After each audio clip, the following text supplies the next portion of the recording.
Olá pessoal, abençoada noite a todos. Passando aqui para conversar um pouco com vocês. Há momentos na vida em que nós temos que ultrapassar. Então, entende-se que há uma dificuldade, um obstáculo. Por isso que o termo é ultrapassar. Eu vou compartilhar aqui um texto registrado na Escritura Sagrada, no livro de Neemias. O livro de Neemias é um livro bem apropriado nas questões humanas, bem apropriado. Ele tanto se aplica à questão humana, até na área psicológica, como ele também tem alguns capítulos que se aplicam muito bem na questão até de liderança. É um livro muito bom. Embora um livro pequeno, porém com conteúdos muito interessantes e muitos bons.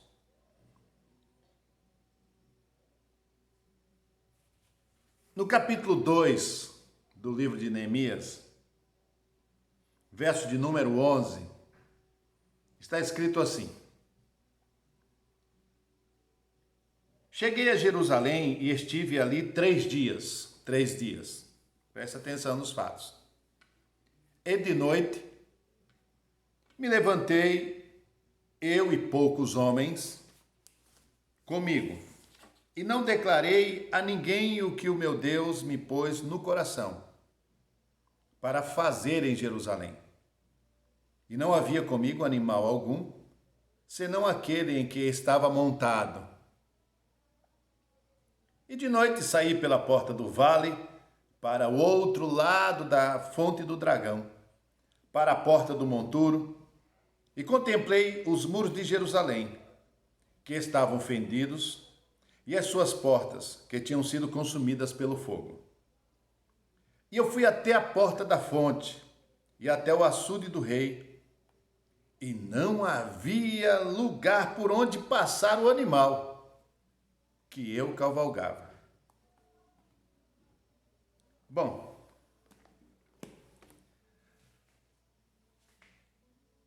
a força, precisamos de força, de energia para ultrapassar. E existem forças que ela se manifesta no momento do desespero. Em artes marciais, exatamente é o nome dela, a força do desespero. É aquela força onde, naquele momento, em que o lutador entende, o seu cérebro diz que mais uma pancada que ele levar, ele vai morrer, ele vai perder. Então surge dentro dele a força chamada força do desespero. E então ele se reanima com forças e ali ele vira o jogo. Existe essa força sim, a força do desespero, a força que surge nos escombros. Neemias, em uma noite como esta, ele foi andar por Jerusalém. Ele saiu de onde estava trabalhando e foi andar por Jerusalém, levou alguns amigos com ele, algumas pessoas. E então ele pega o cavalo, ao chegar em Jerusalém, ele deixa os companheiros em um determinado lugar e ele sozinho pega o seu cavalo e vai fazer um tour por Jerusalém. Para ver de perto, para sentir toda aquela tragédia que estava Jerusalém, o caos. E era tanto entulho, mas tanto entulho em Jerusalém, que chegou o momento, como está aí no verso de número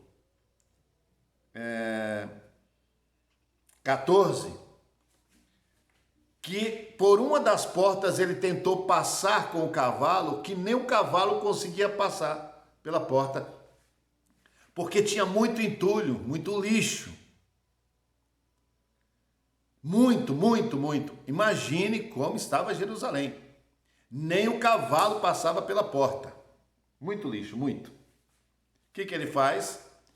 A porta impedida por causa dos entulhos, ele então dá a volta e continua. Ele deu toda a volta porque estava feio. Então vamos falar de escombros. Escombros de quem? O que diz? Por que está escrito? Porque há esse relato aqui para nós a respeito dos escombros. Eu vou falar aqui apenas de dois e trazer para a nossa realidade. Neemias vem com o cavalo. As portas estavam impedidas de tanto entulho. Muito lixo, muito escombro. Primeira coisa que eu quero que vocês entendam é o seguinte: naquela época, os juízes, quando eles iam julgar, o julgamento era feito exatamente nas portas da cidade. Exatamente na porta da cidade. Eu não estou falando de uma porta pequena. Não estou falando de uma porta de 80. Estamos falando de porta aqui, portões. Era tanto entulho que nem o cavalo deu para passar, para você entender. Esta porta aqui não era porta como as portas que eu tenho aqui na minha casa. Não. Essas portas aqui eram portões. Era tanto entulho que nem um cavalo deu para passar. E ali, naquelas portas, os juízes na entrada da cidade faziam os julgamentos. Julgavam as causas nas portas. Será que isso não parece um pouco aqui com o que nós estamos passando no Brasil? Onde a injustiça está tomando conta do nosso judiciário. É tanto entulho, é tanto escombro que não passa nada do que é correto. Esse é o Brasil que estamos passando. Muito escombro, muito lixo, impedindo das pessoas passarem. Está parecendo muito com o Brasil. O lugar que nós aguardamos a justiça, aguardamos o julgamento correto, na verdade está cheio de escombros, com muito lixo, com muito entulho. E Neemias fez o quê? Já que o cavalo não dá para passar pela porta. Então está dizendo o quê? Que não havia julgamento, não havia... O poder judiciário ali estava falido. Como estava totalmente a cidade. Então ele deu a volta. A segunda coisa, era tanto lixo, era tanto escombros. E aí está no verso 17, presta atenção. E ele lhes disse: bem vedes vós a miséria em que estamos, miséria, que Jerusalém está assolada e que as suas portas têm sido queimadas a fogo. As portas estavam, algumas cheias de entulho, que não dava nem para um cavalo passar, e as outras foram queimadas para que as pessoas não identificassem mais as portas. Significa, o poder, a justiça destruiu tudo, o acesso das pessoas, o direito à justiça. E a segunda coisa, vinde comigo, né? Ele dizendo, vinde comigo, e reedifiquemos o muro de Jerusalém, e não sejamos mais um opróbrio. A segunda coisa que estava destruída eram os muros de Jerusalém. Ele disse, vou ter que reedificar. Chamou seus companheiros que estavam, nós vamos ter que levantar esses muros. O que representava o muro naquela ocasião para uma cidade? Representava a segurança. O que guardava uma segurança, o limítrofe de uma cidade, estava exatamente nos muros. E eles foram destruídos. Parece muito bem com o Brasil, né? O judiciário falido, os muros derrubados. e o acesso externo de forças do mal para destruir a nossa nação. Como Neemias disse, estamos vivendo uma miséria e essa miséria está nos levando à vergonha. É um poder vendido, um poder judiciário vendido. É a injustiça derrubando nossos muros, deixando com que a nossa segurança, que antes tínhamos, ou era para termos, ela está sendo derrubada para que forças externas venham dominar o nosso país. Isso lembra muito bem ali no livro de Josué, as muralhas de Jericó. Aí vocês vão entender um pouco o que representa um muro para uma cidade. Está escrito no livro de Josué que as muralhas de Jericó eram tão grandes que quem estava fora não entrava e quem estava dentro não saía, e era muito alto aqueles muros, tanto que dava para passar até um automóvel, como se fosse uma rodovia nele, de tão grande que era aqueles muros. Por quê? Porque o muro representava exatamente a segurança da cidade. Então Jeremias se dá de cara com esses escombros. Não havia justiça e não havia segurança. Os muros estavam todos derrubados. Bom, vamos para nossos dias. A semana está começando. E aí, para piorar, nós temos nada contra, cada um tem seus gostos. Além de termos que enfrentar a vida para os desafios, para os imprevistos, que são normais os imprevistos, mas as adversidades não. Aí nós temos ainda que ouvir, eu não, e alguns, e muitos também não. Aí você chega no final da tarde, é um cara numa televisão, pulando, se alegrando com morte, CPF cancelado.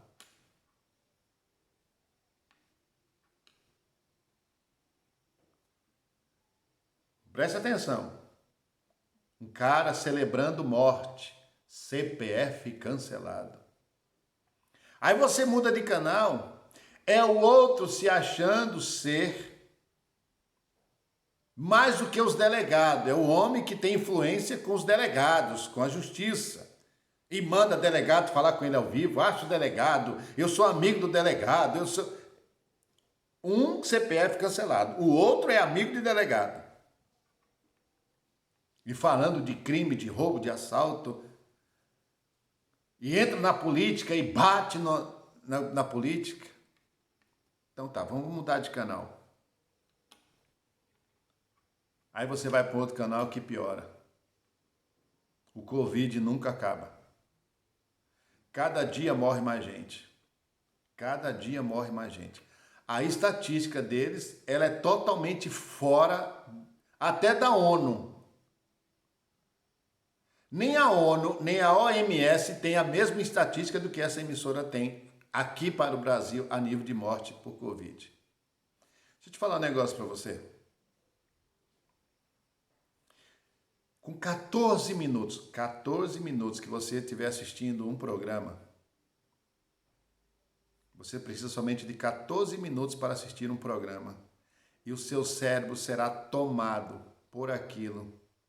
E você vai precisar de, no mínimo, 2 horas para tirar aquilo da tua cabeça. Somente 14 minutos. Você vai precisar de depois, no mínimo, 2 horas para esquecer. Dependendo do conteúdo, aquilo não sai mais da tua cabeça. Só 14 minutos é o suficiente para que o teu cérebro te estrague, seja estragado. Repito, 14 minutos é o suficiente para que o seu cérebro seja estragado pelo que você assiste e pelo que você ouve. Cheio de escombros, este é o problema. Mas temos as coisas boas. Tudo isso aconteceu pelo seguinte fato.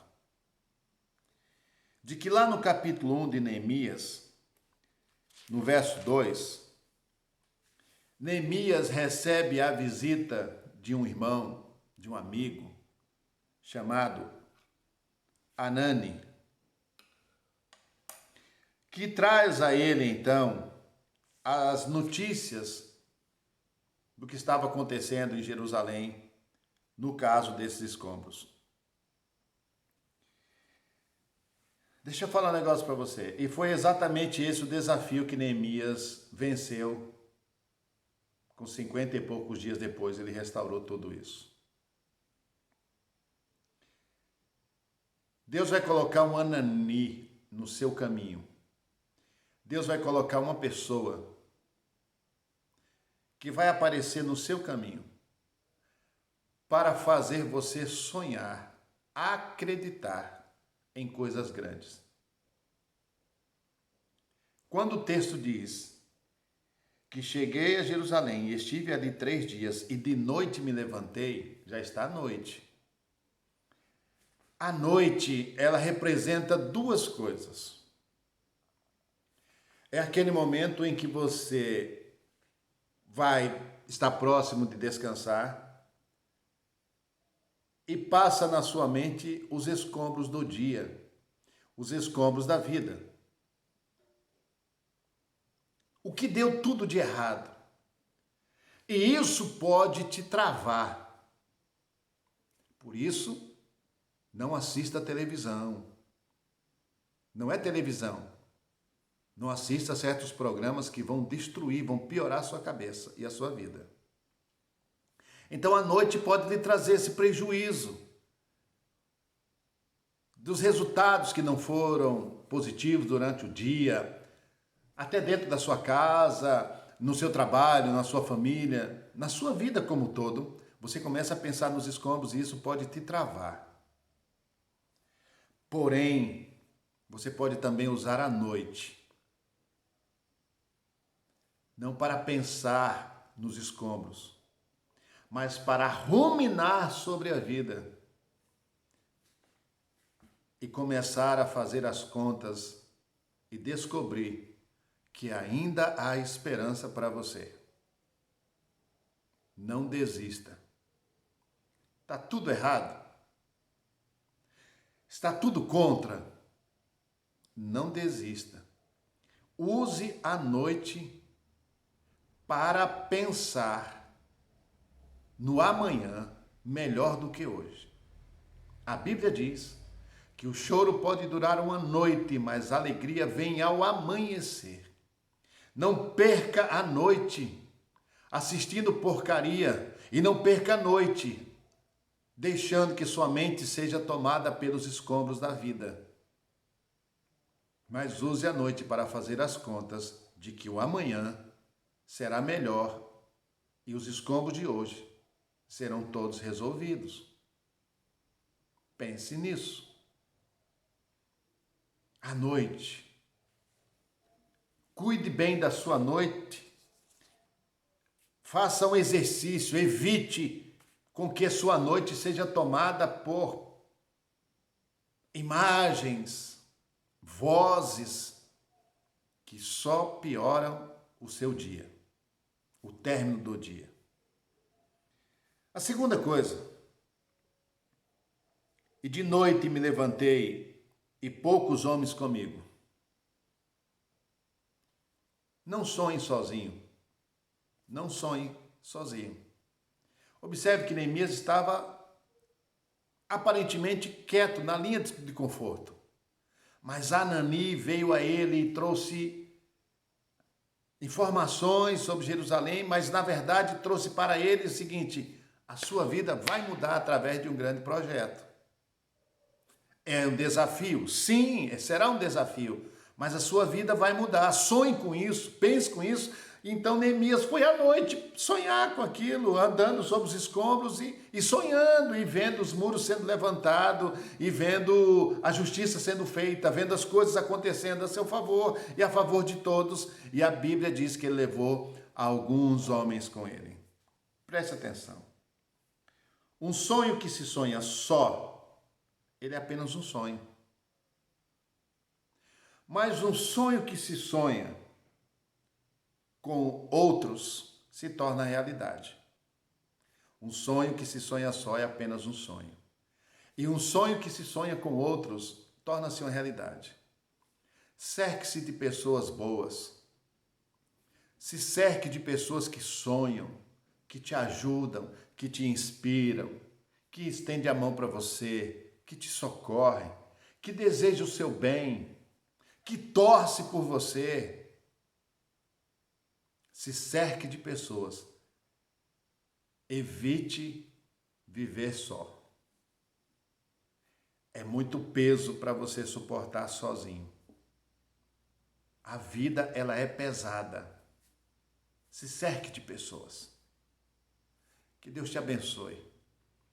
Te dê uma noite maravilhosa, uma noite de Neemias, uma noite que você vai começar a calcular o tempo da esperança. Muitas coisas boas irão acontecer para você nesta semana. Acredite. Muitas coisas boas irão acontecer. Durma em paz. Antes de dormir, faça seus projetos para esta próxima semana. Projeto de paz, de bênção. Escreva aí o nome dos seus amigos, pessoas que você pode contar com eles. Vai lá, anota, essa pessoa é meu amigo, posso contar com esta pessoa. Se cerque de pessoas. Sonhe os sonhos de Deus. Um abraço.